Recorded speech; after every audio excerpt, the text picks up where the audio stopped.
how much trouble would you want there not to be? It's a weird question, right? Because you want to have something to contend with. You want to have something that forces from you the best that you have. And so you have to have real problems. It's something like that. Would you dispense with all your real... You could just lay down on a bed and have pablum infused into your mouth, if all your problems were solved. And so maybe you want difficult problems that you can solve, something like that, because there's some, I don't know what it is about it. There's the overcoming and the growth that comes along with that. There's something about the nobility of the enterprise. You certainly see that when you go about having children, for example, which is, the psychological literature is quite clear. If you do moment-to-moment comparisons of people who have kids and people who don't have kids, the people who don't have kids are happier. And so psychologists who tend to get things wrong even when they make intelligent discoveries like that one, immediately, some of them, jump to the conclusion that because happiness is the goal, that, well, there's something about children that make you unhappy and that's not good. It's like, well, wait a second, maybe that's the wrong metric. It's like, of course you're less happy once you have children because you have to worry about them.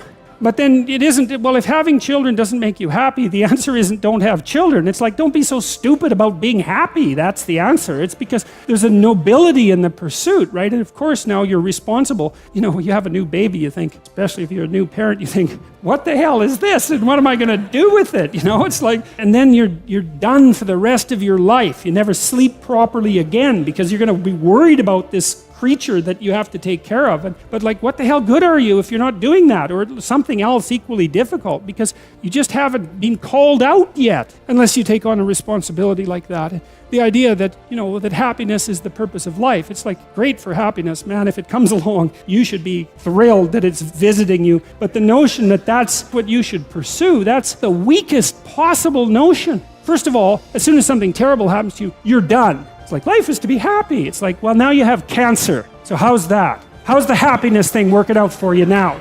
It's like, it's a rare person that doesn't have some catastrophe one person away from them. It's like, life is to be happy. That's not right. And we can at least derive that from these stories. That isn't what they say at all. God's perfectly happy in the stories to grant the people with whom he forms a covenant happiness and prosperity, but there's never a word that that's the purpose. The rule is aim high and get your bloody act together. That's the rule, and establish this contractual covenant with the ultimate ideal, and that will see you through the catastrophes. And that's a much more mature way of looking at life, as far as I'm concerned, because all you have to do is have your eyes half open, and you see that the fundamental reality of life is tragedy and suffering. That's inescapable. That doesn't mean that it makes life unbearable or that it makes being something that shouldn't have existed. But it means that you have to contend with it and you have to get ready. And the willingness to adopt responsibility for yourself and for others is the precondition for that. And then maybe if you do that properly, then now and then you get some happiness. You can sit at the end of a day and you have half an hour where your conscience is clear and there's nothing that you need to be doing, and you can relax and think, that's all right. Things are okay. And thank God for that. And that's maybe where you get your happiness.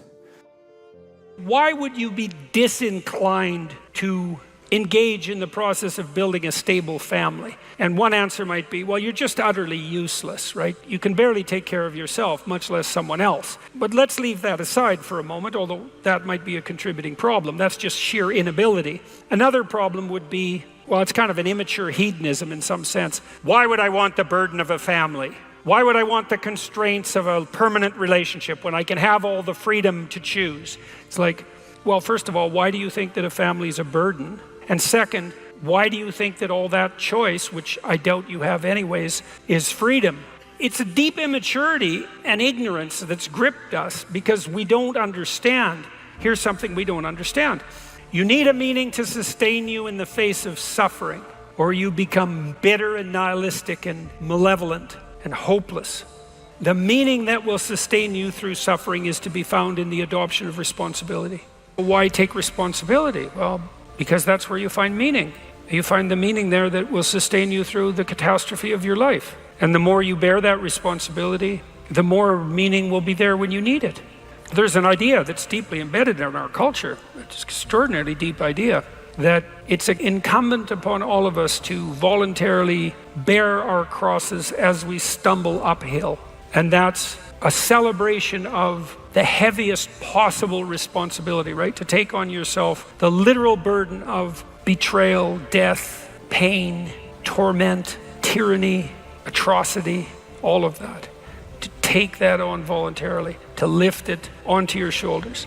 and to walk uphill. And perversely and paradoxically, it's in the willingness to adopt that responsibility that you find the meaning that allows you to bear precisely that load.